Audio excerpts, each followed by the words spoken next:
안녕하십니까. 행복한 아침 이재용입니다. 안녕하세요. 장예인입니다. 새로운 한 주가 시작된 월요일 아침 뉴스부터 챙겨보도록 하겠습니다. 옛 광주 교도소 무연고자 공동묘지에서 신원을 알 수 없는 40여 구의 유골이 발견이 됐습니다. 이곳이 5.18 민주항쟁 당시에 실종 시민들이 안매장된 곳 중에 한 곳으로 알려져 있는데요. 이 유골들이 계엄군이 안매장한 행방불명자일지 관심이 집중되고 있습니다. 법무부는 DNA 검사 등을 통해서 정확한 신원을 확인할 계획입니다. 어제 새벽이죠. 광주의 한 모텔에서 방화로 추정되는 불이 났습니다. 그래서 33명의 사상자가 발생했는데 2명이 숨지고 31명이 크게 다쳤습니다. 경찰은 불을 지른 용의자를 체포해서 범행 동기를 수사 중인데 이 용의자가 횡설수설하고 있어서 범행 동기가 아직까지 나오지 않고 있습니다. 대부분 연기를 마셨고 다친 사람 중에 상당수가 중상자이기 때문에 사망자가 더 늘어날 수도 있다. 이런 안타까운 소식입니다. 문재인 대통령이 한중일 정상회담을 위해서 오늘부터 1박 2일 일정으로 중국을 방문하게 됩니다. 오늘은 시진핑 중국 주석을 만나게 되고요. 내일은 한중일 정상회의하고 아베 신조 일본 총리하고 만나고 이럴 계획입니다. 방중 결과에 따라서 연말 한반도 정세는 물론이고 내년 외교 정책의 방향에 적지 않은 영향을 미칠 것으로 보여져서 관심이 집중되고 있습니다. 네, 이어서 날씨 소식 전해드리겠습니다. 오늘 종일 뿌연 하늘 속에 공기가 굉장히 탁하겠습니다. 외출하실 때는 마스크 반드시 챙기셔야겠는데요. 오늘은 강원 영동을 제외한 전국 모든 지역의 미세먼지 농도 나쁨 수준 보이겠습니다. 특히 서울과 경기도, 강원 영서, 또 충남은 오전 시간 일시적으로 매우 나쁨 수준까지 올라설 예정이니까요. 반드시 대비를 하셔야겠습니다. 또 오늘 전국에 구름이 많은 가운데 서울과 경기, 강원도는 새벽에, 또 충청과 전북, 경북 서부 내륙은 새벽과 아침 사이에 비 또는 눈이 오는 곳 있겠습니다. 또 아침 출근길 절대 과속하지 마시고요. 방어 운전도 반드시 하셔야 합니다. 오늘 아침까지 서울, 경기도와 강원도에는 가시거리 200m 이하의 매우 짙은 안개가 끼는 곳 있겠고요. 비 또는 눈이 내린 지역을 중심으로는 도로가 얼어붙으면서 매우 미끄럽겠습니다. 각별히 주의하시기 바랍니다. 오늘 아침 최저 기온은 영하 4도에서 영상 6도, 낮 최고 기온은 4도에서 13도 선 보이겠습니다. 특히 아침 시간 영하권까지 기온이 뚝 떨어진다는 점 참고하시기 바랍니다. 서울 상암동도 지금 안개가 자욱합니다. 안개가 자욱한 새로 한 주가 시작된 월요일입니다. 행복한 아침 지금 시작합니다.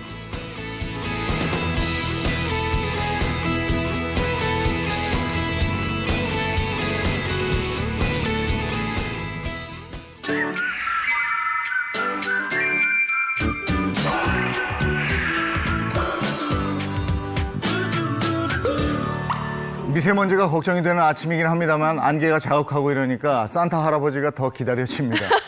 크리스마스 계획 있으십니까? 혹시 크리스마스 계획 있습니까? 저는 뭐 방송해야죠. 네. 같이 하셔야 되잖아요. 이하 동문입니다. 네.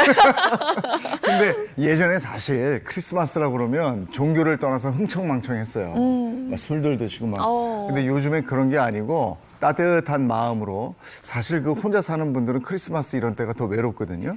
그런 분들을 도우려는 사람들이 참 많이 있습니다. 네, 그렇습니다. 특히나 요즘에는 기부에 앞장서는 연예인들도 정말 많은데요. 가수 겸 배우인 아이유 씨. 네. 참 많은 분들이 좋아하시죠. 아이유 씨는 아시아 최연소 기부 스타로 선정이 됐다고 합니다.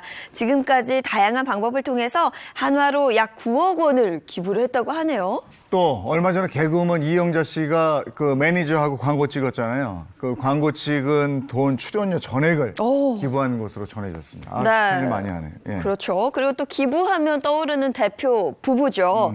션 씨와 정혜연 씨가 저는 참 멋있는 것 같은데요. 네. 지금까지 총 기부액이 45억 원이라고 합니다. 첫 결혼식부터 기부를 시작해서 하루에 10,000원씩 기부를 하면 어떻겠냐라고 남편 션 씨가 제안을 했다고 네. 하네요. 이렇게 착하고 예쁜 마음들은 전파 속도가 빠릅니다.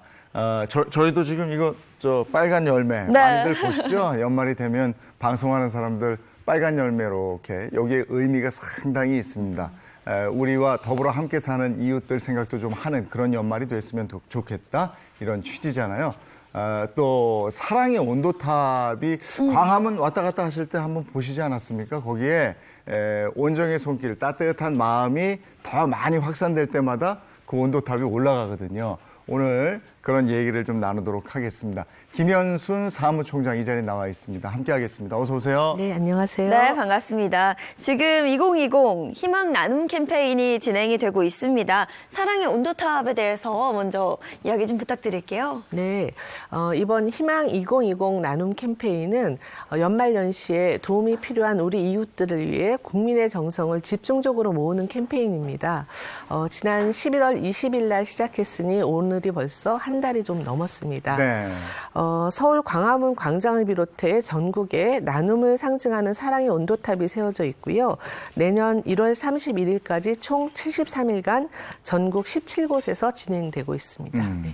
사랑의 온도탑이 저게 1도가 어떻게 올라가는지 아세요? 올해 모금 목표액이 4,257억 원이라고 들었는데요. 기부액이 1% 달성될 때마다 온도가 1도씩 증가하게 됩니다. 맞죠? 네, 그렇습니다. 20년 동안 몇 번 빼고는 그 100도를 다 달성했다고 들었거든요. 네, 지난 20년 동안 단 2번을 빼고는 모두 다 100도를 달성했습니다. 그런데 올해는 그다지 그 상황이 좋지가 않습니다. 어려운 경제 상황을 반영해서 그런지 모금 온도가 쏙쏙 올라가지 않고 있고요. 작년보다 조금 낮은 수준입니다. 그래서 많이 걱정이 되고요. 국민 여러분들의 관심이 꼭 필요한 시점입니다. 그러면 지금 시점에서 광화문의 사랑의 온도탑 온도는 몇 도입니까? 네, 이른 아침이라서 어제까지의 상황을 고려해 봤을 때 34.1도입니다. 아주 갈 길 보네. 그러니까요. 주위에 이제 기부하시는 분들 보면 기부에 참여할 수 있어서 뜻깊고 마음이 참 좋다라는 분들도 참 많이 계시고요. 또 한편으로는 내 소중한 기부금이 어디에 쓰이는지 궁금해하시는 분들도 참 많거든요. 네, 그 기부된 돈이 어떻게 쓰이는지 매우 중요한 문제입니다. 사랑의 열매는 민간 사회복지 법인으로 또 사회복지 공동모금의 법에 의한 특별 법인입니다. 법으로 기부금 사용을 어떻게 하는지 일일이 다 정해져 있기 때문에요. 어떤 데보다 투명하게 운영된다라고 말할 수 있고요. 네. 2년마다 복지부의 그 감사를 받고 있고 또 국정감사도 받습니다. 예. 또 자체적으로 준법 감시실이라는 걸 만들어서 매년 꼼꼼하게 간단한 영수증까지도 꼼꼼하게 잘 검증하고 있습니다. 네. 그리고 중앙회와 전국 17개 시도지회에 각계 전문가와 시민들로 구성된 시민참여위원회라는 것이 운영되고 있고요. 또 그래서 조직의 운영과 사업에 전반적으로 모니터링을 하고 있습니다. 네. 기부금을 각 기관과 단체에 배분하고 나서도 또 그 기부금이 어떻게 쓰여졌는지 현장을 방문해서 또 확인하고 평가하고 있습니다. 그러면 이번 캠페인에 모인 성금은 어디에 쓰실 거예요? 지난 그 배분 어떻게 배분했는지에 대한 그 현황도 파악하고 새로운 그 배분 수요를 파악해서 4대 나눔 목표를 정했는데요. 네. 첫 번째가 고독사 예방을 위한 안전망을 강화하는 것, 그리고 두 번째는 돌봄 네트워크를 강화하는 것, 그리고 세 번째가 빈곤의 대물림을 완화하고 마지막으로는 새로운 사회 문제에 대응하는 것입니다. 특히 홀로 경제적, 정서적 어려움을 겪고 있는 그러다가 결국은 죽음에 이르는 고독사 그리고 사회적 돌봄, 사회적 고립 가구를 위해서 다양하고 적극적인 지원을 펼치고 있고요. 네. 그런 부분이 올해 가장 중점적으로 추구하고 있는 나눔의 목표입니다. 네, 또 듣기로는 사랑의 열매에 기부에 참여할 수 있는 방법이 굉장히 다양하다고 들었는데 뭐 가족 단위로 참여하는 방법도 있다고 하고요. 네. 우선 뭐 1인 혼자서 기부할 수 있고요. 네. 또 가족 단위로 기부할 수 있는 매월 2만 원 이상 기부할 수 있는 착한 가정이라는 프로그램이 있습니다. 네. 그런데 요즘은 이제 가족 단위가 다양해졌잖아요. 네. 그래서 반려견과 함께 혼자 사는 가구들도 있습니다. 그래서 반려견과 함께 가입할 수 있는 착한 가정이라는 그런 프로그램도 있고 또 자영업자가 매출의 일부를 그리고 월 그 3만 원 이상을 기부할 수 있는 착한 가게라는 프로그램이 있고요.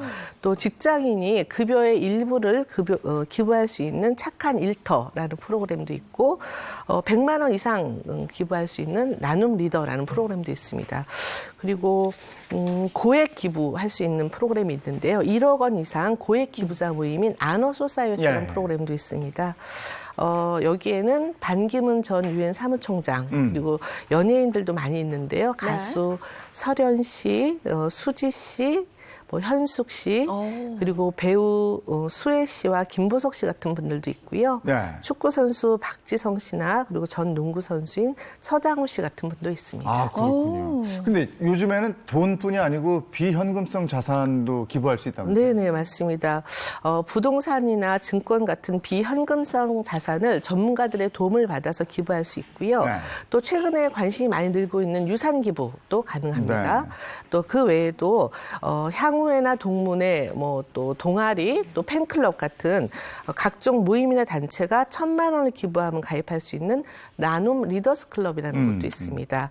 이렇게 다양한 기부 프로그램이 있고요. 기부를 너무 어렵게 생각하지 않으셨고 쉽게 많이 참여해 주셨으면 좋겠습니다. 네. 네. 저는 또 그 착한 가게라고 해서요. 굉장히 잘 알려진 맛집 골목에 있는 가게들도 이 기부에 참여한다고 들었는데 특히 제가 굉장히 좋아해요. 그 대구 막창 골목. 뿐만 아니라 충남 천안의 병천 순대거리도 이 사랑의 열매 기부에 참여를 하고 있다면서요? 네, 맞습니다. 착한 가게는 소규모의 자영업자가 매출의 일부를 기부하는 프로그램입니다. 지역의 맛집들이 착한 가게에 착한 골목, 착한 거리 이렇게 가입할 수 있는데요. 연말에 가족들과 같이 맛집을 가실 때 이왕이면 이런 착한 골목, 착한 가게에 가셔서 식사하시는 네. 것도 네. 기부에 큰 도움이 됩니다. 서해안에 굴마을도 또 같이 하는 마을이 있다고 제가 얘기 들었는데요. 착한 마음을 갖고 사랑을 나누는 서해안 굴마을은 저희가 직접 가보겠습니다. 찬바람이 쌩쌩 부는 12월. 몸도 마음도 꽁꽁 얼어붙은 이 시기에 서해안을 찾아온 보물이 있습니다. 이 굴로 행복을 나눕니다. 이 굴로 어려운 이웃을 도와줍니다. 착한 굴이에요. 영하의 날씨도 따뜻하게 녹여줄 특별한 나눔의 현장으로 떠나봅니다. 드넓은 서해안을 마주하고 있는 충청남도 보령. 이곳에 지금 이 시기에만 맛볼 수 있는 겨울 바다의 보물이 숨겨져 있다는데요. 안녕하세요. 네, 안녕하세요. 혹시 어디 나가는 데예요? 아, 예, 굴 작업 나가려고. 굴이요? 네. 저 혹시 따라가도 될까요, 선생님? 그래도 조금 조심해 하셔야 돼요. 어디요? 물때에 맞춰 바다로 향하기로 했는데요. 좋은 굴을 수확하려면 요즘처럼 추운 날을 기다려야 한답니다. 10월부터 한 3, 4월까지 피크거든요. 굴이 살이 통통하게 연근하면은 꿀만 난다고 그러죠.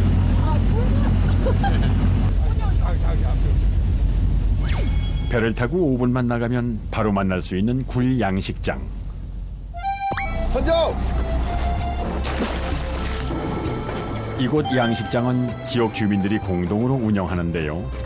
자연산 굴 씨앗을 바다에 담가 살을 찌운 후 수확하는 방식이랍니다. 올라온다! 드디어 모습을 드러낸 겨울 바다의 보물. 제철이라 그런지 크기도 남다른데요. 이게 바로 책국에서 생산되는 굴입니다. 엄청 크잖아요. 이 손으로 비교해봐요. 손바닥만한 굴이요. 얼마나 큰지 성인 남성 손바닥을 꽉 채웁니다. 먹어보게. 쭉 훑어내면 이거 쭉 훑어봐요. 단백질 함량이 높아 바다의 우유로 불리는 굴. 자, 그 맛은 어떨까요? 그래도 한 입이 다 들어가네. 아니, 근데 끝맛이 되게 달아요. 한 거다. 이 바다가 민물이 많이 들어와요. 짜지가 않아. 물이 염분 농도가 낮아가지고 짜지 않아서 맛있다고 그래요, 다들. 조수 간만의 차로 알이 꽉 찬 보령의 굴은 굴을 파는 단지가 생길 만큼 유명하다는데요. 바다에서 갓 수확한 싱싱한 굴을 즐기러 전국 팔도에서 손님들이 찾아올 정도. 겨울철 보양 음식으로도 불리는 굴은 요즘 같은 제철에 먹어야 영양가가 더 높다는군요. 이때를 놓치지 않고 몰려드는 손님들 덕분에 굴을 파는 상인들은 눈코뜰 새 없이 바쁩니다.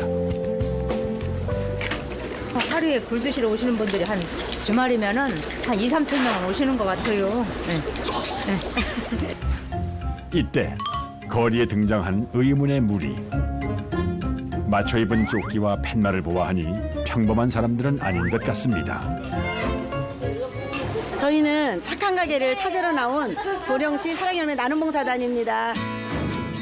매월 매출의 일정액을 정기적으로 어려운 이웃들에게 기부하는 착한 가게는 올해로 전국에서 약 3만 호가 기부에 참여하고 있다는데요. 뼛속을 파고드는 추운 날씨도 기부 열정을 막을 수는 없다.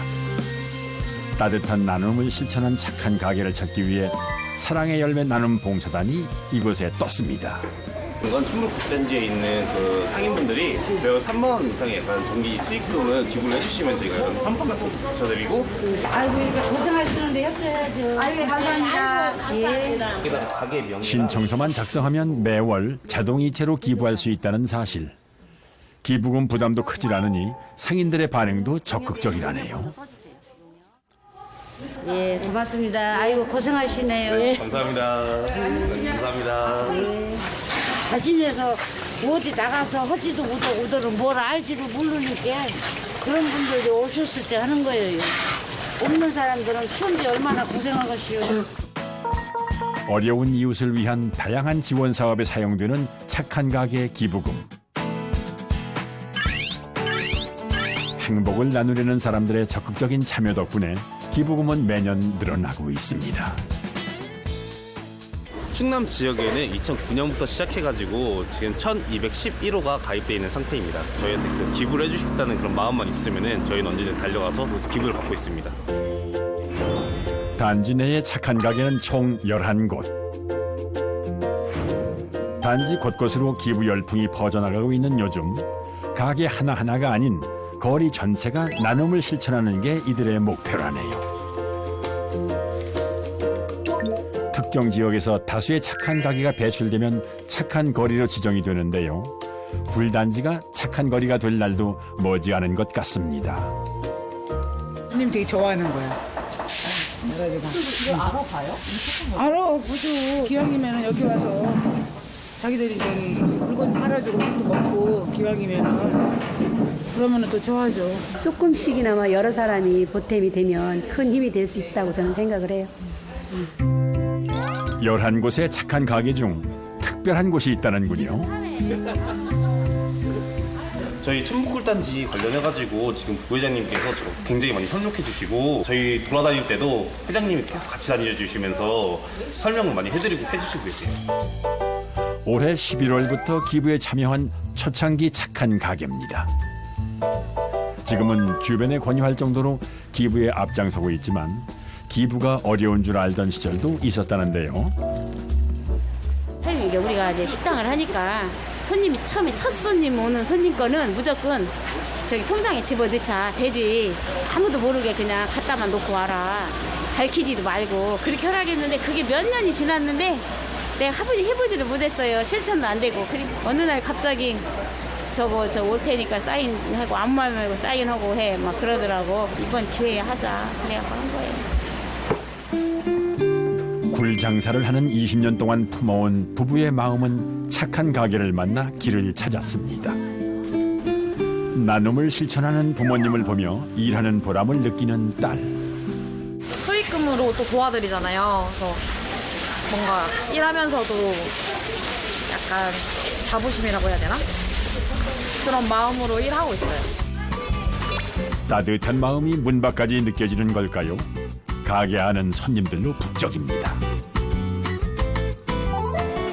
뜨거운 불판에 굴을 구워 먹는 굴구이는 이곳의 인기 메뉴. 담백하면서도 고소한 맛이 일품이라네요. 알록달록 다양한 채소를 넣어 만든 굴전의 고소한 기름 냄새로 손님들을 유혹합니다. 여기에 영양 만점 굴뿐만이 아니라 몸에 좋은 다른 재료도 잔뜩 들어간 고소한 돌솥 굴밥까지 맛도 잡고 영양도 잡은 다양한 굴 요리에 푹 빠져버린 손님들. 어린이 손님 입맛까지 사로잡아 버렸군요. 뒷부분은 무슨 그냥 달씹히고 앞에 보면 쫀득쫀득해서 더 맛있어요. 그냥 제철굴이 더 달고 통통하고 싱싱하고 그리고 그때 먹어야 더 제맛이고.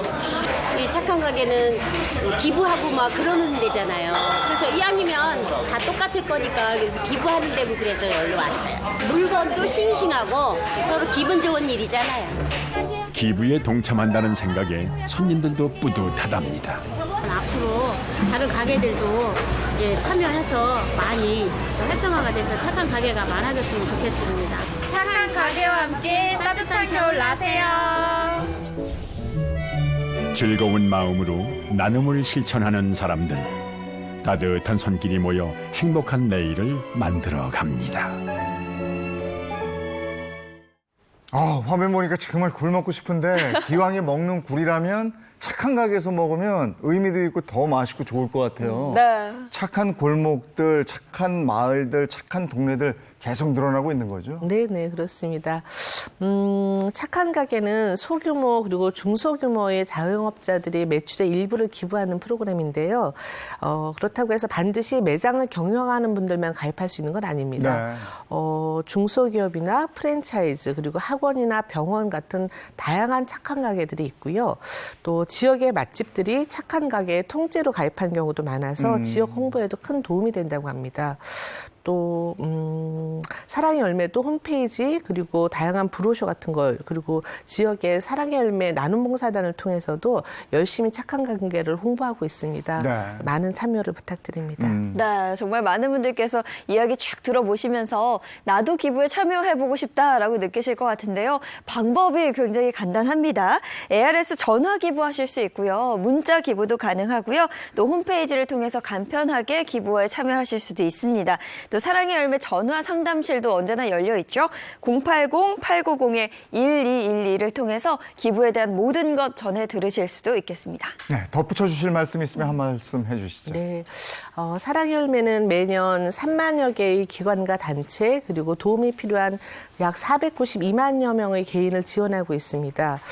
경제 상황이 어려울수록 도움이 필요한 우리 이웃은 많이 있습니다.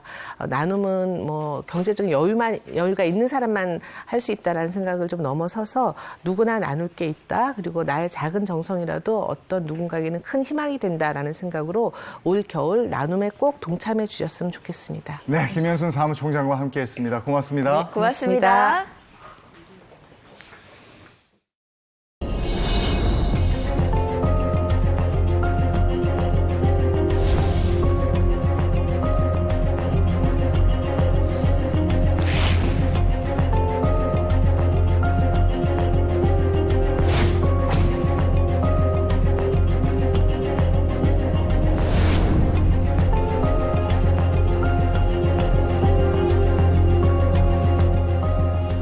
네, 이번에는 법 얘기 좀 하겠습니다. 오늘은 무슨 얘기냐면요.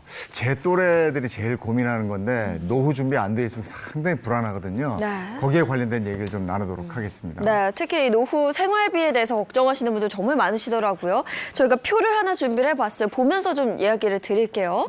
자, 노후 생활비에 관한 표인데요. 최저로 부부는 160만 원이 필요하고요. 또 개인은 99만 원이 필요하다고 합니다. 그리고 화면 오른쪽에 보시면 적정 노후 생활비가 있는데요. 부부로 생각해 봤을 때는 225만 원, 개인으로는 142만 원이 필요하다고 합니다. 60살에 은퇴를 한다라고 가정을 해봤을 때 80살까지 적어도 한 달에 100만 원씩은 무조건 필요하다 뭐 이런 뜻이겠네요. 모아놓으셨습니까? 네, 노후와 관련된 법은 어떻게 돼 있고 노후와 관련해서 또 분쟁들도 있다는데 이런 건 어떻게 된 내용인지 저희가 준비해 봤으니까요. 함께 해주시기 바랍니다. 도움 말씀은 오늘 오수진 변호사, 박지훈 변호사 그리고 방송인 김영희, 최국님 함께 하셨습니다. 어서 오세요. 안녕하세요. 네, 안녕하세요. 반갑습니다. 어떻게 다 준비됐습니까? 노후 준비했습니까? 저 같은 경우는 이제 하루만 사는 사람이라서 저는 멀리 안 봐요. 그래서 노후 준비를 아직 하고 있지 않습니다. 최국 씨 같아요. 저는 아무래도 이제 저도 이제 안 하고 있다가 얼마 전에 저 아는 동생이 보험하는 친구가 있어요. 네, 그 친구가 요즘에 뭐 새로 나온 뭐 달러 보험이 있대요. 달러 그리고 보험료를 이제 달러로 사나 봐요. 네. 그래서 달러가 오르면은 나중에 더 많이 받을 것이다. 그래서 얼마 전부터 붓기 시작했어요. 제가 그 달러 보험을 글로벌 위기 때 붓다가요. 네. 예, 더 이상은 얘기 안 하겠습니다. 아 그래요? 아유 또 전화해야겠네 이거. 변호사분들은 뭐 든든하신 거 아니에요? 아, 저는 노후는커녕 지금 자식들 기르느라고 여력이 없고요. 근데 따로 저축을 하기엔 좀 어렵다 보니까 연금보험 상품에 가입을 해서 뭐 언젠가는 그래도 이게 도움이 되지 않을까 하고 있습니다. 오히려 변호사들이 덜 걱정합니다. 정년이 없어요. 그래서 정말 끝까지 할 수 있다고 생각하기 때문에 사실은 노후보다는 현재를 더 충실히 사는 또 그런 어떤 그것 때문에 걱정은 하면서도 잘 준비하지 않은 경우가 많습니다. 아, 그렇군요. 아니, 뭐, 저, 변호사분들까지 이렇게 걱정이면 너나 없이 다들 걱정인데, 노후 준비의 가장 큰 리스크가 여러분 뭐라고 생각하십니까? 아까 오수진 변호사도 아이들 키워야죠 했는데, 그렇다네요. 아이들 키우는데 이게 만만치가 않대요. 저희 표로 준비했는데 보면서 얘기할게요. 아이들 키우는데 용돈, 교육비, 의료비 등등해서 자녀 한 명 키우는 비용이 평균에서 3억 897만 원이라는 돈이 든다는 겁니다. 3억 897만 원? 그렇게 돼요. 영아기, 유아기, 초등학교, 중고등학교, 대학교 이렇게 나눠보니까 그 정도의 액수가 나오는 거예요. 실제 좀 공감을 하세요, 자녀 키우는데? 네, 아니, 안 그래도 저 와이프한테 물어봤어요. 제가 7살이거든요. 이제 내년에 초등학교 들어가는데, 뭐 얼마 정도 들어가냐. 뭐 한 달에 한 150만 원 정도 들어간다고 하더라고요. 예, 한 90%가 교육비예요. 그러니까. 아니, 점점 전에는 뭐 고등학교 이때 돈 많이 들고 대학 때 많이 들었는데, 이게 영유아기로 내려왔어요. 그렇죠. 요즘 그런 애들 얼마나 뭘 하는 게 많은지 말이죠. 정말 많이 들고 앞서 목표 보셨다시피 자녀 키우는 평균 비용이 거의 4억 가까이 정말 큰 돈이죠. 그래도 내 자식 한번 잘 키워보겠다고 노후도 포기하시고 이렇게 뒷바라지를 하시는데 간혹 이런 경우들이 있다고 해요. 나중에 나이 들어서 자녀들이 모른 채 하는 거죠. 나 몰라라 하는 경우들이 있어서 이것도 참 문제가 되고 있다고 합니다. 네, 맞습니다. 네, 그래서 제가 자식들의 그 냉대로 고민하는 한 부모님의 사연을 좀 준비를 했어요. 안녕하세요. 저는 80대 노인입니다. 요즘 아들과 며느리의 냉대로 도저히 살 수가 없습니다. 며느리에게 한 달 용돈으로 10만 원을 달라고 했지만 한 푼도 주지 않습니다. 작년부터는 건강이 좋지 않아 그나마 노인 일자리 사업에 참여해서 받았던 월 20만 원도 없습니다. 용돈이 없어 호라비 고통이 이만저만이 아닙니다. 지금 아들은 2억짜리 아파트에 살면서 월 평균 400만 원 정도의 봉급을 받고 있습니다. 네, 이런 사연이 있어요.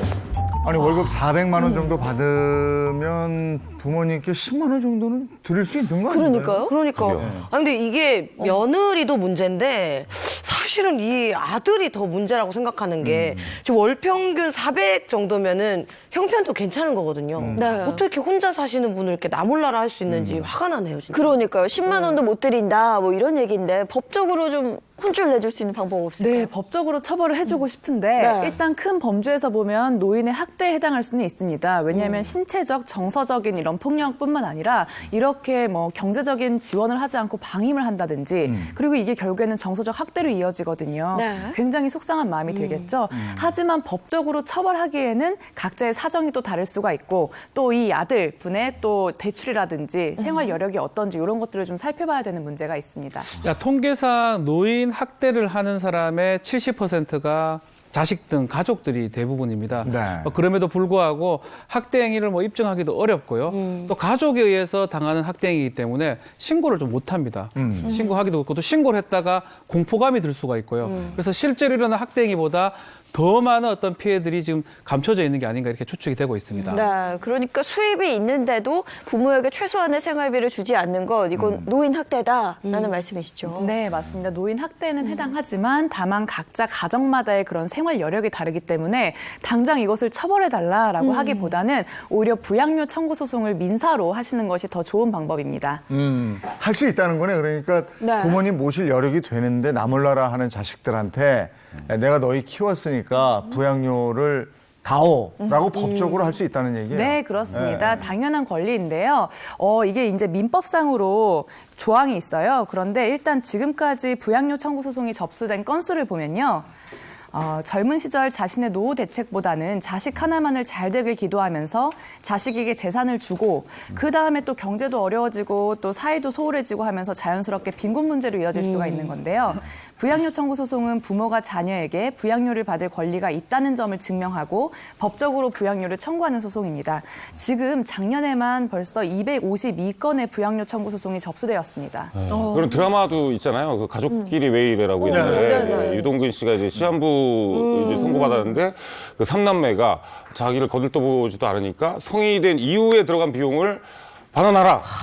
이게 불효 소송을 걸었었잖아요. 맞아요. 그 불효 소송만 있는 게 아니고 불효2라는 얘기 들어보셨어요? 불효2? 네, 불효2. 이제 저는 이제 무슨 2만 붙으면 좀 무섭긴 한데 사실 이게 배우 신동욱 씨 얘기인데요. 네, 이게 신동욱 씨의 할아버지께서 불효2, 즉 이제 나는 불효를 당했다고 밝혀서 법정 소송까지 간 사건이 있었습니다. 효도를 전제로 집과 땅을 물려줬는데 신동욱 씨가 그 이후로 연락이 끊겼다고 할아버지께서 주장하셨는데요. 근데 결국 할아버지께서 내가 좀 큰 오해를 했다. 그래서 지금은 원만하게 해결이 됐다고 합니다. 네, 신동욱 씨 부부는 뭐 큰 문제는 사실 없는 상황인데요. 사실 우리가 효도 소송, 불효 소송이라고 표현하는데 두 가지 형태예요. 지금 말했던 것처럼 부양을 해라, 부양료 청구 소송, 아니면 정말 부양을 조건으로 부동산을 줬는데 그것을 해지하는 소송 두 가지인데 이 부양 소송에 대해서 상당히 많은데요. 이렇게 하는 이유가 뭐냐면 너무나 자식들이 괘씸한 거예요. 그러다 보니까 괘씸죄를 좀 적용해서 재판을 하는 경우가 많습니다. 저희 아버지는 저한테 성공하신 케이스예요. 저는 그 아버지가 저한테 그 땅을 물려주셨는데 제가 그걸 대출받은 거 걸려가지고 다시 가져가셨어요. 근데 저 하나 여쭤볼 게 있는데 저희 엄마께서 계속 이제 저는 이제 어릴 때 기억이 전혀 나지 않거든요. 어떻게 커왔는지에 대해서. 근데 이제 키웠던 거를 돈으로 환산하셔서 자꾸 이제 서명을 하라고 하세요. 이제 나중에 돌려달라고 하시는데 아직 아이도 없는데 키울 아이도 월 200으로 해서 그렇게 해서 지금 하는데 그거 사인하면 그 효과가 있는 건가요? 법적으로? 그거 관련해서 얼마까지 할 수 있는지 이제 본격적으로 한번 가볼까요? 네. 그래서 부양료 청구를 할 때 어느 정도까지 청구할 수 있는지 그리고 이기기 위해서는 뭘 준비해야 될지 준비해봤습니다. 볼까요? 첫 번째. 네, 우선 민법 제974조의 부양 의무를 확인하셔야 되는데요. 아니, 이게 법으로 명시되어 있군요. 그렇습니다. 그래서 이제 법조항을 살펴보면 직계혈족과 그 배우자 간, 그러니까 결국에는 직계혈족 부모가 자식 그리고 자식이 부모를 서로 간에 부양해야 될 의무가 있는 거고요. 그리고 또 생계를 같이 하는 경우에는 친족 간에도 부양 의무가 있습니다. 이게 또 판례가 있다고요? 네, 얼마 전 선고된 사례들이 있습니다. 첫 번째 판례는 78세 어르신인데 아내가 사망하고 매월 받는 그 노령연금이 한 20만 원 정도가 있고요. 그거 외에는 거의 받는 게 없습니다.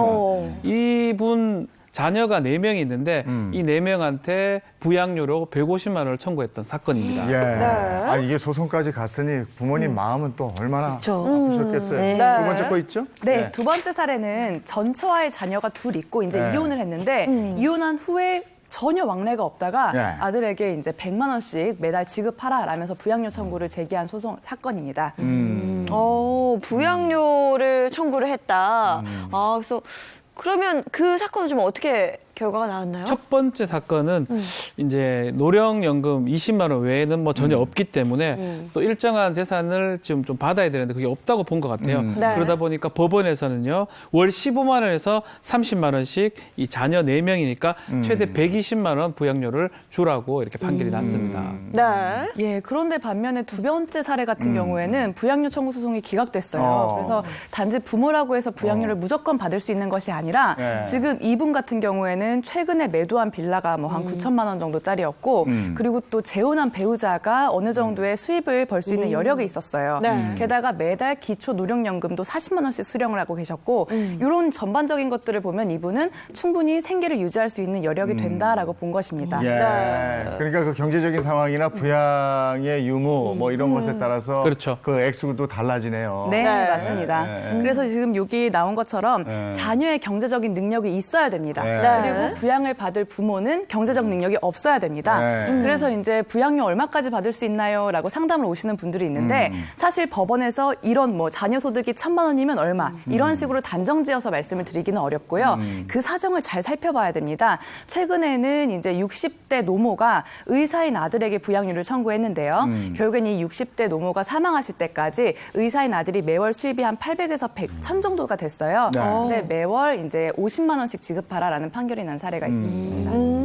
이 밖에도 부모님들이 좀 미리 준비하셔야 되는 게 있습니까? 네, 많이 준비해야 될 부분이 무조건 부양료를 받을 수 있는 게 아니에요. 자녀의 경제 사정이 중요합니다. 좀 민법 특이하게 부모가 자식을 부양하는 거는 무조건입니다. 먹을 게 없어도 부양을 해야 되는데 자식이 부모를 부양하는 거는 먹고 남는 게 있을 때 가능합니다. 좀 불공평해 보이는데 그렇기 때문에 이 자녀들이 재산 상태가 좀 되는지 아니면 자녀 양육 상태, 건강 상태 이런 것까지 다 입증을 해야지만이 자신들이 먹을 건 남는 게 있는데 부양을 하지 않는 게 입증이 돼야지만이 이 승소를 받을 수가 있습니다. 그렇군요. 부모님들은 나 못 먹어도 자식 키우는 건데 자식들은 나 다 먹고 남는 걸로 하는군요. 특히 이제 부양료 소송할 때는 보통은 이제 그 연락이 끊겨 있는 경우들도 굉장히 많아요. 그럴 때는 이 부모 입장에서는 내가 도저히 아들의 소득을 모르겠다 이럴 수가 있는데 일단 법원에 부양료 청구 소송을 제기하고 나면 과세정보 제출명령 신청을 통해서 이제 그 현재의 자녀의 소득까지도 전부 다 파악할 수 있습니다. 알겠습니다. 네. 마지막 세 번째 번 보겠습니다. 재산 증여 시에 부양 계약서를 작성해라. 아까 그 영희 씨께서 말씀하신 부분인데 엄마가 지금 나한테 매달 들어간 교육비 이거 나중에 한 달에 얼마씩 돌려달라고 한다. 이런 말씀하시는데 부모님 입장에서는 이런 계약서 무조건 작성하셔야 됩니다. 그리고 자녀분들 입장에서는 이제 사실 이게 보통은 부모께서 집이나 아니면 땅을 증여하면서 이걸 그냥 줘버리면 노후 대비를 하려고 했었던 건데 나중에 자녀들이 나 몰라라 외면할 때는 이제 노후 자금이 없는 거거든요. 그래서 이럴 때 일명 효도계약서, 부담부 증여계약서를 작성하게 되는데요. 효력이 있습니다. 지금 뭐 최국 씨도 아버지한테 받았다가 좀 돌려 뺏겼다고. 왜 이러지? 비슷한 사건들이 많습니다. 사과 농사를 짓고 있는 부부 이야기인데요. 이 아들한테 하나뿐인 아들한테 5년 전에 부동산을 증여를 했습니다. 그러면 좀 잘 효도를 할 것이다. 자주 찾아올 것이다. 생각을 하고 증여를 했는데 그 이후에 잘 찾아오지도 않고 연락도 잘 안 하고 이래서 괘씸한 생각이 좀 들었다 그래요. 아들이 잘못했네요. 그 아파트까지 증여를 했는데 어떻게 당연히 법적으로 다시 받을 수가 있는 건가요? 최국 씨 아버지는 돌려받게 됐는데요. 이분들은 좀 아쉽게도 돌려받을 수가 없습니다. 증여계약인 경우에는요. 부양 의무를 이행하지 않으면 증여계약을 해제를 할 수 있는데 6개월 안에 해제를 해야 됩니다. 근데 시간이 꽤 지났기 때문에 안 되고 또 증여계약은 일부 이행이 다 돼버린 이행된 부분에 대해서는 해제가 불가능합니다. 부동산 등기가 넘어갔기 때문에 이것은 돌려받기가 어려운 그런 상황입니다. 자, 이제 또 저 반대 사연이 있어요. 그 부모님들이 자식을 키우는 거 이거 우리가 당연하다고 받아들이는데 그게 아닌 반대 상황이 있다면서 사연이 있다면서요 또.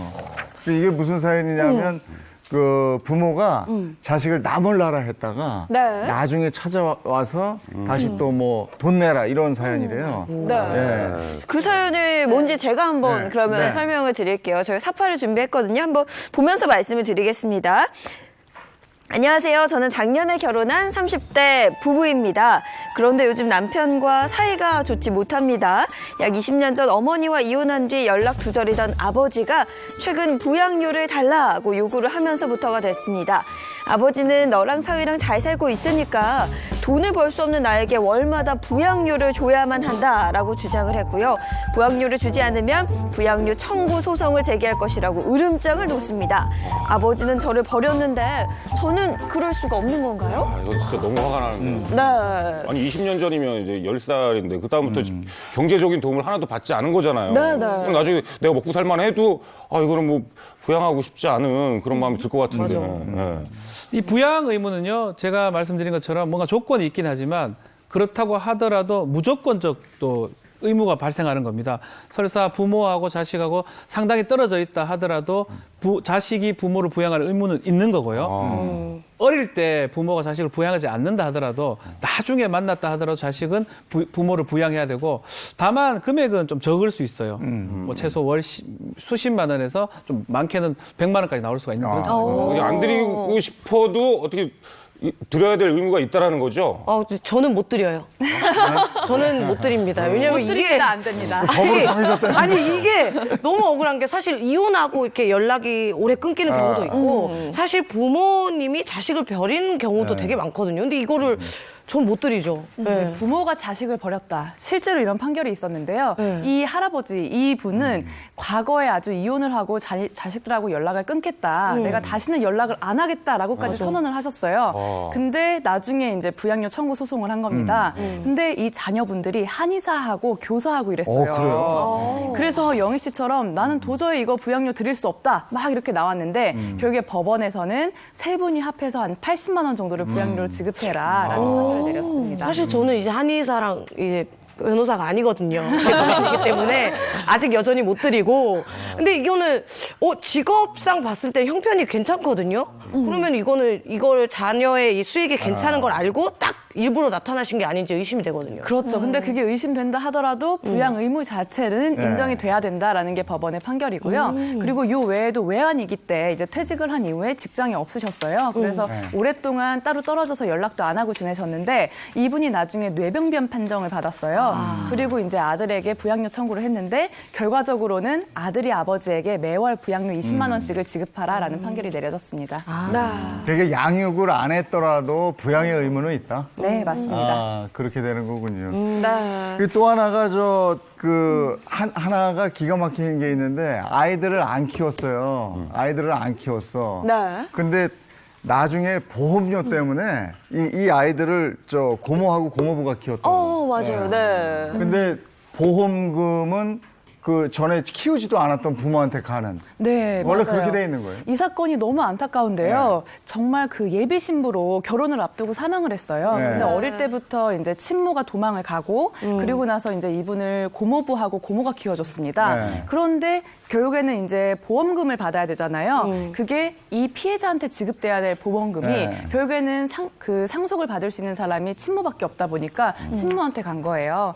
그래서 이제 여기서 끝나지 않고 고모와 이 피해자를 길러주신 분들이 소송을 냈습니다. 그동안 부양료로 이제 이 딸을 지극정성으로 키웠는데 생전 연락 한 번 없다가 이제 딸이 사망했는데 장례식까지도 안 왔어요. 그러니까 참 이 괘씸한 마음에 소송을 냈고 법원에서는 그래도 가족 간의 일이니까 대화로 풀어보라 라면서 이제 조정으로 넘겼는데 결국에는 이 친모부는 조정도 거부했습니다. 그러니까 결국에 법적으로 하면 내가 유리하다 이런 판단을 하신 거죠.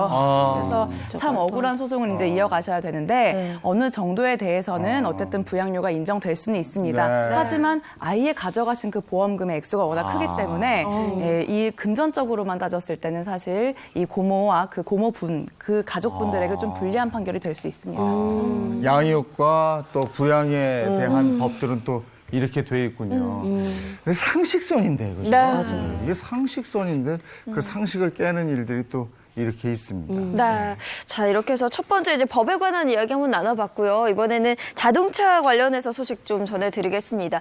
자동차 운전을 하다 보면 자동차 보험 안 될 수가 없죠. 그런데 최근에는 자동차 보험 이렇게 하면 좀 더 받을 수 있다. 뭐 이런 게 또 화제가 되기도 했더라고요. 근데 보험 사기까지 이게 뭐 관련이 돼 있고 막 이런 건데 이거 한번 알아보도록 하죠. 맞습니다. 제가 보니까 뭐 차를 일단 들이받고 그 다음에 병원 한번 갔다 오면 보험금을 탈 수 있다. 위험하죠. 뭐 이렇게 보험 사기의 경계를 넘나드는 수준으로 이런 것들을 이제 방송을 하고 있는데 보니까 전직 보험사 직원인 분들도 있어서 이제 이걸 보시는 분들 각별한 주의가 필요하겠습니다. 자, 그럼 블랙박스로 확인하는 자동차 보험 사기 유형 바로 보겠습니다.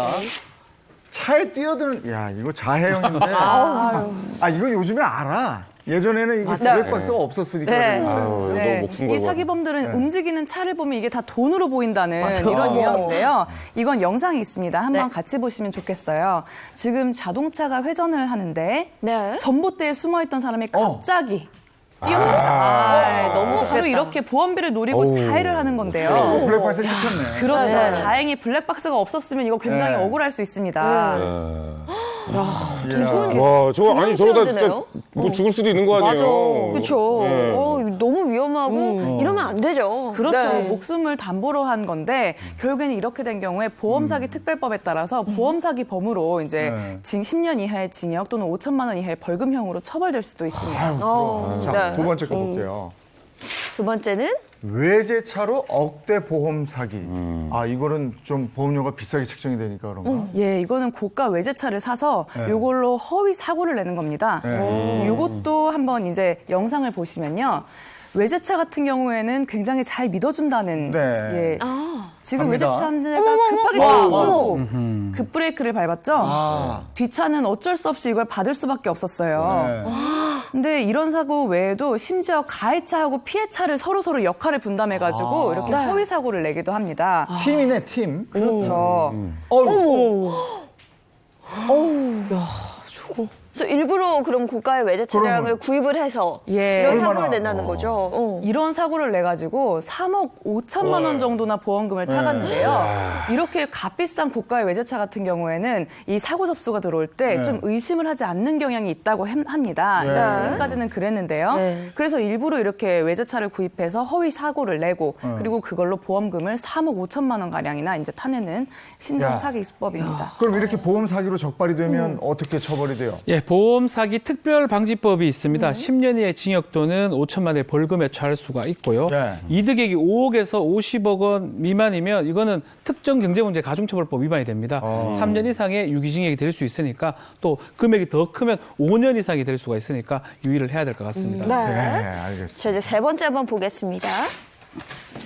법률 위반 차량의 사고? 네. 교통벽구를 이제 어긴 차를 일부러 따라가서 일부러 사기를 치고 사고를 내는 이런 범죄들도 꽤 있습니다. 약점 잡는 거. 약점을 잡은 거죠. 영상 확인해 보겠습니다. 네. 자, 무단 주차된 차량 때문에 어쩔 수 없이 주차선을 넘어요. 넘어가는데 속도를 주지 않고 바로 꽝 박아버립니다. 기다렸네. 자, 도로 위에서 사실 일부러 따라오는 거거든요. 일부러 주차선을 넘어서 사고를 내버리죠. 교통법규를 어겼던 것을 이용했고요. 또 도로 위에서 이제 아무 이유 없이 갑자기 멈춰서서 또 뒤따라오던 차를 추돌하는 경우도 있고요. 이거는 법규 위반했던 약점들을 이용했던 그런 사고들입니다. 딱 기다렸다가. 그러니까요. 속도 전혀 줄이지 않죠. 막 달려들잖아요, 바로. 그러니까 요즘엔 진짜 블랙박스 필요하네요. 네, 그럼요. 이런 진짜 교통법규 위반한 사람한테 과실이 있다고 해서 뭐 어쩔 수 없이 합의금을 줘야 되겠네요. 그렇지만 이때 블랙박스가 있으면 아니다. 이거는 나를 노린 보험 사기다라고 증명을 해서 결국에 처벌받게 할 수 있습니다. 그렇죠. 네. 자. 마지막 보겠습니다. 기름값? 이거 뭐야? 무슨 기름값을 대신 내달라? 이거 아주 황당한 경우인데요. 우리가 이제 그 비상급유 서비스 알고 계시죠? 기름이 떨어졌을 때 이제 1년에 한 번 정도 이용하시는 경우가 있잖아요. 근데 이게 보험마다 일주일마다 갱신할 수 있는 보험이 또 있다고 해요. 그래서 어떤 사람이 일주일마다 매번 보험에 가입했다 해지했다 하면서 적어도 일주일에 3번이나 이 기름을 타간 건데요. 결국에 이 사람은 총 469회에 걸쳐서 890만 원 상당이나 보험금을 받았어요. 긴급 주유 서비스를 받았어요. 네. 이분은 진짜 절약 정신이 아주 대단한. 저는 귀찮아서 못해요, 저거. 그러니까요. 그러니까 이분은 긴급 서비스를 불러서 기사가 왔는데 기름은 됐고 그냥 돈으로 달라 이렇게 얘기한 적도 있고요. 바로 앞에 주유소가 있는데 또 이런 서비스를 신청한 경우도 있고 기름값을 달라고 한 경우도 있었어요. 너무 정도가 지나치다 보니까 결국에 보험사에서 신고를 해서 이 범죄 행위가 발각이 된 겁니다. 이게 그렇군요. 보험 사기의 당벌 상품 중에 하나입니다. 지금 하는 게. 이 금융감독원 적발 건수를 보면 4,134억 원 중에 1,777억 원, 이 43%로 비중이 높았다고 그러고 결국은 뭐 고의 사고뿐만 아니라 허위로 보험금을 타내는 것 자체도 보험 사기에 해당한다는 걸 명심해야 될 것 같습니다. 그러면 그게 좀 궁금해요. 내가 보험 사기를 당했던 건 아닐까? 좀 뒤늦게 알게 됐다면 다시 좀 받을 수 있는 방법이 있을까요? 그럼요. 내가 보험 사기를 당했다고 생각하면 일단 신고하시는 것도 우선이 돼야 되겠지만 우리가 사고를 내서 보험금이 나가면 보험료가 할증이 붙잖아요. 요거까지도 환급으로 돌려받으실 수가 있습니다. 그 사이트 한번 보여주실래요? 네. 자막으로 저 보험 사기 돌려막기 요거. 자, 보험 사기 막을 방법이요. 이 보험 개발은 자동차 보험 간합 보험료 통합 조회 서비스입니다. 이 금융 소비자 정보 포탈 이 잠자는 내 돈 찾기 요로에 찾아보면 자동차 보험 간합 보험료 메뉴를 확인할 수가 있습니다. 여기 주민등록 번호 등 그 개인 정보를 입력하면 보험 사기 피해 명세 조회라는 클릭할 수 있는 항목이 나옵니다.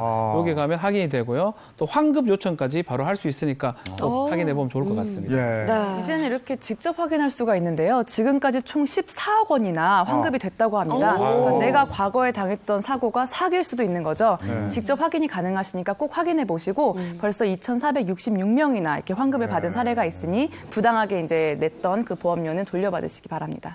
보험 사기의 피해자가 되지 않기 위해서 지금 제가 영상을 보니까 제일 필요한 게 블랙박스네요. 맞습니다. 그거 제대로 작동이 되는지 어디까지 시야를 확보할 수 있는지 한번 확인해 보시기 바랍니다. 오늘 도움 말씀 고맙습니다. 네, 고맙습니다.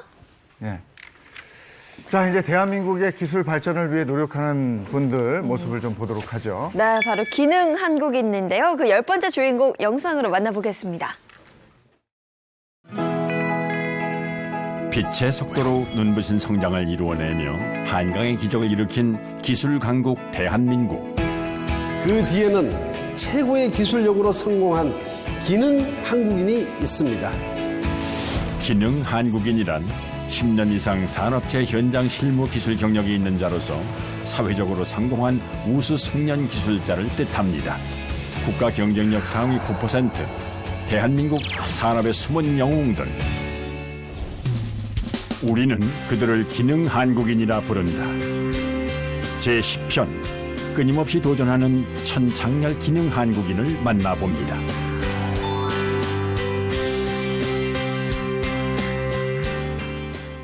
장소를 옮길 때마다 코드를 뺐다 꽂아야 하는 불편함이 사라지고 있습니다.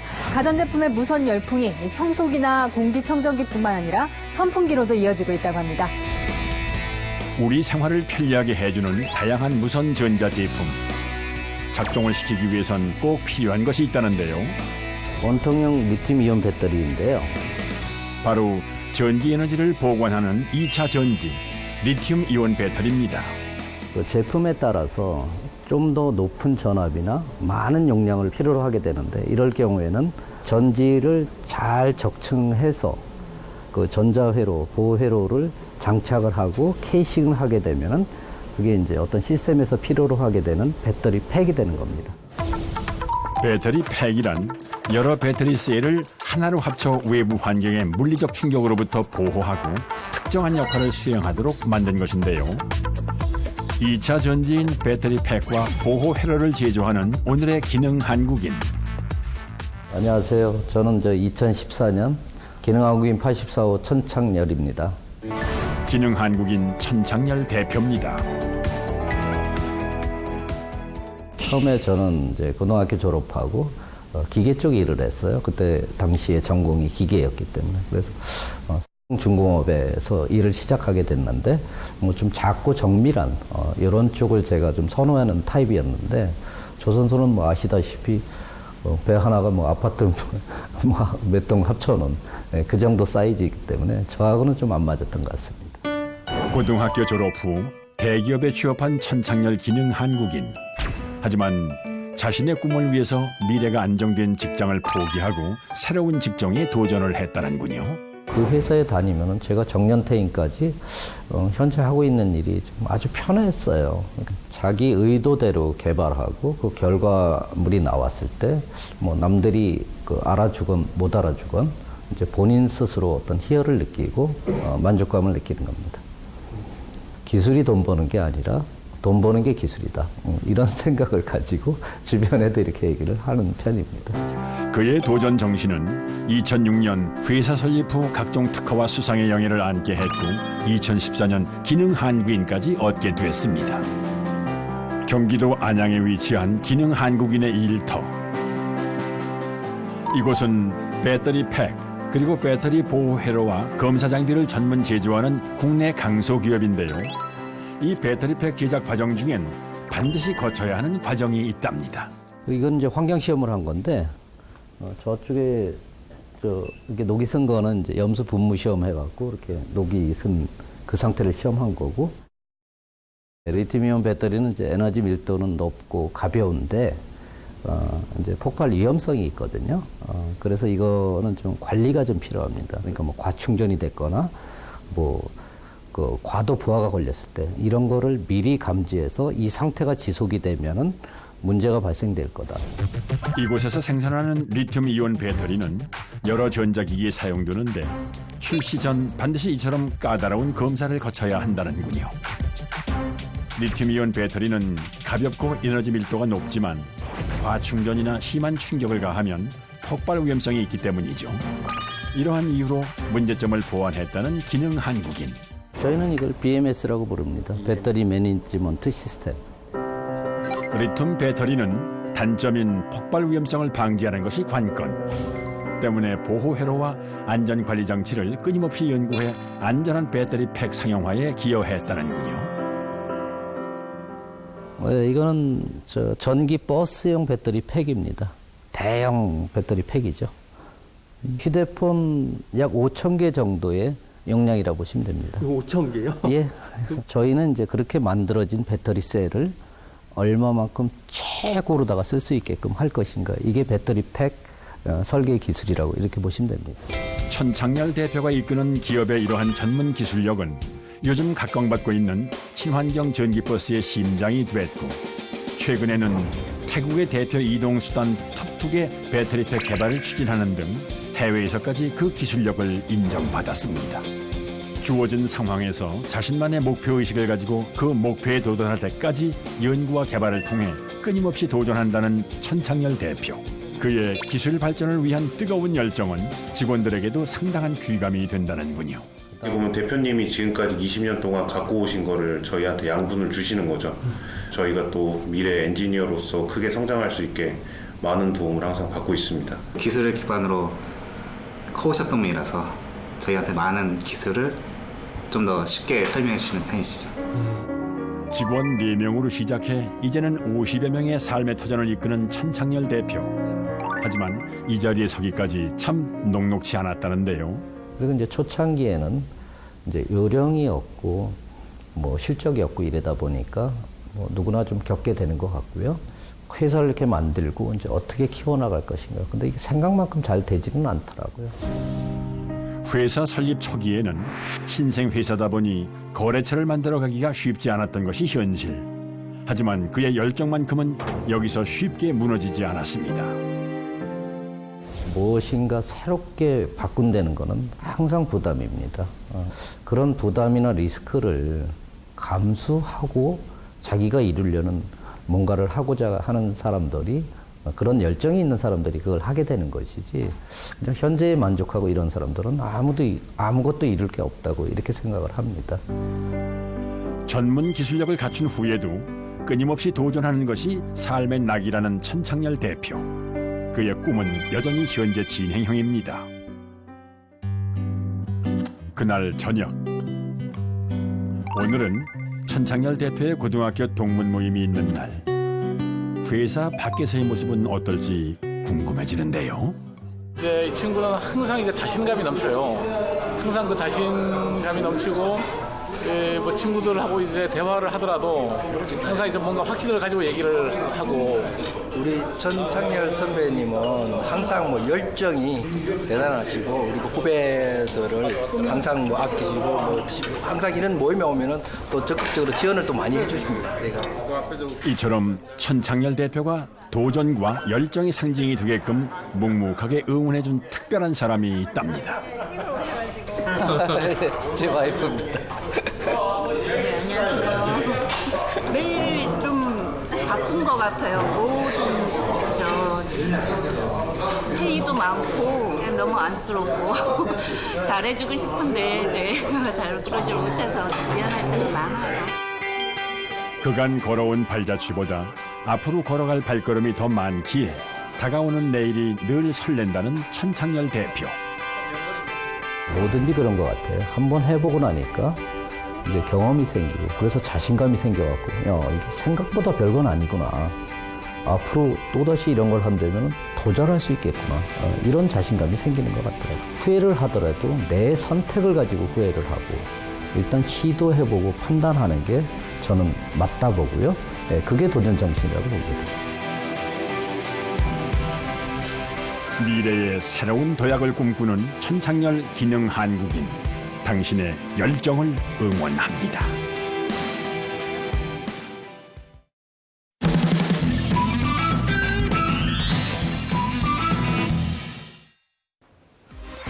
금융감독원과 저축은행 중앙회 등이 지난 20일 서울 마포구 신용보증재단 빌딩에서 저축은행 자영업 컨설팅 지원 출범식을 열었습니다. 컨설팅 지원 프로그램은 사업자 햇살론 이용 고객이 거래저축은행을 통해 신청하면 전문 컨설턴트가 사업장을 방문해 상담을 진행합니다. 박재식 저축은행 중앙회장은 영세 자영업자들이 실질적으로 도움이 필요한 부분이 없는지 1대1로 살펴 어려운 상황을 극복할 수 있도록 지원할 것이라고 밝혔습니다.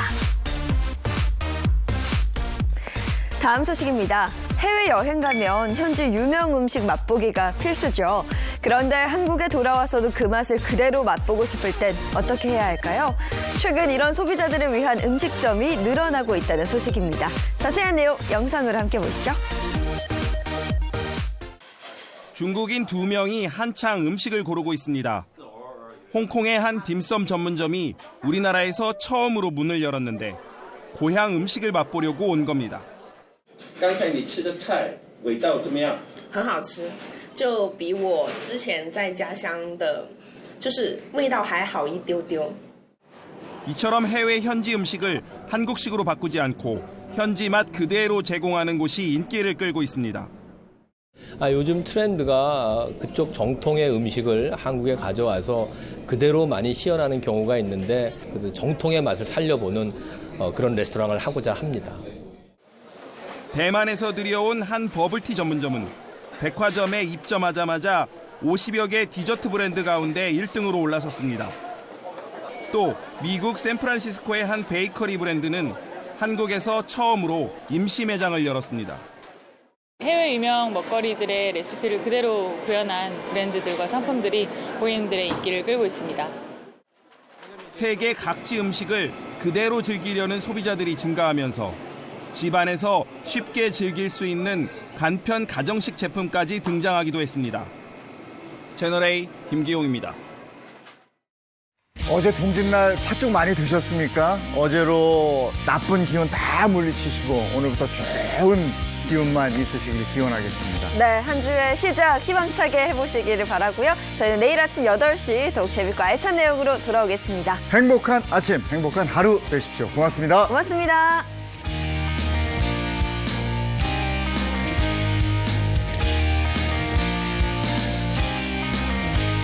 채널A